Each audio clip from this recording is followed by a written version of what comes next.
Thumbnail देख करके आप समझ गए होंगे क्या बात कर रहा हूँ। जी, आज के इस वीडियो में आपको बताने वाला हूँ कि एनआईटी जयपुर में आपको कैसे एडमिशन मिलेगा, क्या एलिजिबिलिटी क्राइटेरिया है, अलग अलग स्पेशलाइजेशन में अलग अलग कैटेगरी में क्या कुछ कट ऑफ जाता है, क्या कुछ एकेडमिक फी आता है, क्या कुछ जो है आपका हॉस्टल और मेस में खर्चे आते हैं, कौन कौन से स्कॉलरशिप्स अवेलेबल है और कैसे आप बैंक लोन ले सकते हैं यहाँ से अगर आप बीटेक करने की सोचते हैं तो सबसे पहले बात करते हैं एनआईटी जयपुर के ओवरव्यू से। तो 1963 में स्टार्ट हुआ था। इसकी करंट एनआरएफ रैंकिंग 46 है। अगर मैं कैंपस साइज़ की बात करूँ तो 317 यानी कि 317 एकड़ का अर्बन कैंपस है इसका, जयपुर राजस्थान में है।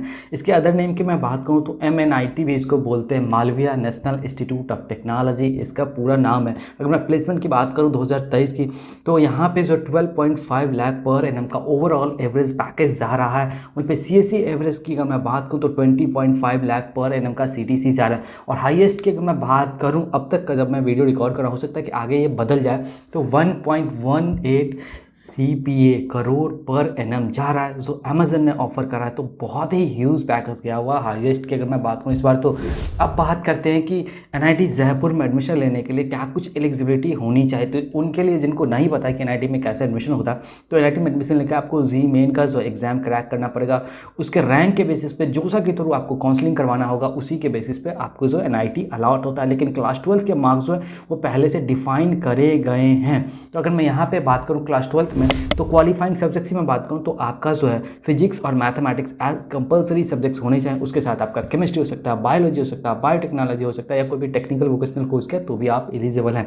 क्वालिफाइंग मार्क्स की अगर मैं बात करूँ तो अगर आप जनरल या ओबीसी कैटेगरी से आते हैं तो आपके क्लास 12 में 75% मार्क्स होने ही होने चाहिए। वहीं पर अगर आप SC ST या PWD कैटेगरी से आते हैं तो आपके लिए 65% मार्क्स क्लास 12 में होना जो है मैंडेटरी है। और एक और बात, एक क्वालिफाइंग ये है कि अगर आप जो जिस भी बोर्ड से आपने क्लास 12 का एग्जाम दिया ना, उस बोर्ड के टॉप 20 परसेंटाइल स्टूडेंट्स पर अगर आप आ जाते हैं तो फिर ये नहीं देखा जाएगा कि आपके क्लास 12 में कितने मार्क्स हैं। अब बात करते हैं कि क्या कुछ कट ऑफ जा रहा है एनआईटी जयपुर में एडमिशन लेने के लिए। और हाँ, ये सब जोसा के लास्ट राउंड के कट ऑफ हैं, अलग अलग कैटेगरी रैंक है, ये अलग अलग कैटेगरी होम स्टेट मेल में और अदर स्टेट फीमेल और मेल दोनों में मैं बताने वाला हूँ। तो इससे ज़्यादा अगर आपका रैंक आता है तो बेहतर है आप किसी और एनआईटी को टारगेट करो, क्योंकि यहाँ पे फिर एडमिशन मिलना बहुत ही ज़्यादा टफ हो जाएगा आपके लिए, क्योंकि ये लास्ट राउंड का कट ऑफ है। तो इससे नीचे ही है तो ही चांसेस आपके पूरे पूरे बनते हैं।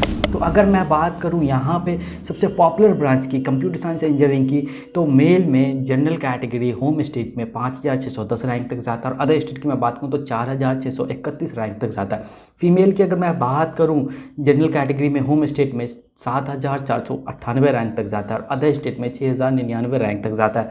अगर मैं ओबीसी कैटेगरी की बात करूं, मेल में होम स्टेट में 1758 रैंक तक जाता है और अदर स्टेट की अगर बात करूं तो 1514 रैंक तक जाता है। वहीं फीमेल में अगर मैं बात करूं ओबीसी में तो 22,664 रैंक जो होम स्टेट के लिए जाता है और 4081 रैंक तक जो अदर स्टेट के लिए जाता है। और एक और बात, ये सारे कट ऑफ के PDF जो है मेरे टेलीग्राम चैनल पर अवेलेबल है। आप टेलीग्राम पे जाओ, ज्ञान रूप सर्च करो और चैनल ज्वाइन कर लो और सारे PDF वहाँ पे आपको मिल जाएंगे।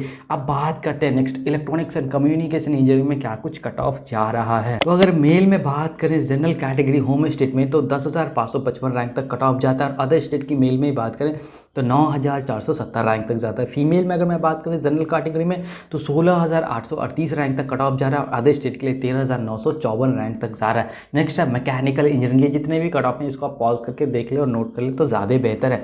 अगर मैं बात करूँ मैकेनिकल इंजीनियरिंग में तो जनरल कैटेगरी में होम स्टेट में 22,831 रैंक तक कट ऑफ जाता है और अदर स्टेट की मैं बात करूँ तो 21,909 रैंक तक कट ऑफ जा रहा है। वहीं पे ओबीसी की अगर मैं बात करूँ तो मेल में होम स्टेट में 7,533 रैंक तक कट ऑफ जा रहा है और अदर स्टेट की अगर मैं बात करूँ तो 7,877 रैंक तक जा रहा है। वहीं पर अगर मैं SC कैटेगरी की बात करूँ मेल होम स्टेट में तो 1,283 रैंक तक कट ऑफ जा रहा है और अदर स्टेट की बात करूँ तो 1,352 रैंक तक से वो कट ऑफ जा रहा है। नेक्स्ट है इलेक्ट्रिकल इंजीनियरिंग में क्या कुछ कट ऑफ जा रहा है। तो general category home state male की बात करूँ तो 16,885 रैंक तक जा रहा है और अदर स्टेट में 16,172 रैंक तक जा रहा है। फीमेल में अगर मैं बात करूँ जनरल कैटेगरी में तो 22,482 रैंक तक होम स्टेट के लिए जा रहा है और 20,183 रैंक तक जो अदर स्टेट के लिए जा रहा है। अब बात करते हैं कि एमएनआईटी जयपुर में क्या कुछ आपको फ़ी लगने वाला है बीटेक में। तो कॉजन मनी की मैं बात करूँ तो ये वन टाइम लगता है, रिफंडेबल होता है, 15,000 रुपये का आएगा। वन टाइम फ़ी की मैं बात करूँ तो 3,300 रुपये का आएगा। ट्यूशन फ़ी पर सेमेस्टर की मैं बात करूँ तो 62,500 रुपये का आएगा।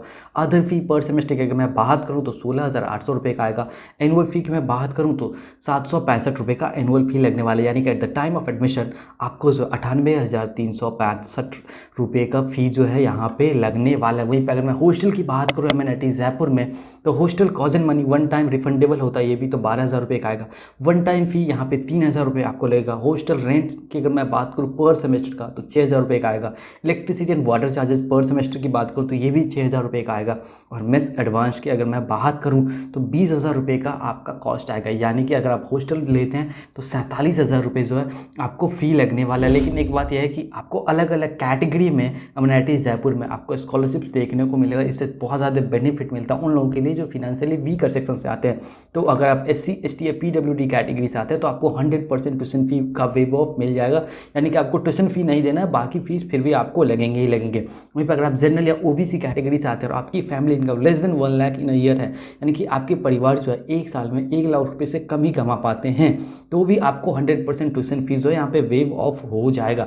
वहीं पर अगर आप जनरल या OBC कैटेगरी में आते हैं लेकिन आपकी फैमिली इनकम 1 लाख से लेकर के 5 लाख के बीच रहता है सालाना, तो आपको 2/3 जो है वेव ऑफ मिल जाएगा ट्यूशन फी में। अगेन बाकी सारी फ़ी आपको देने ही देने पड़ेंगे।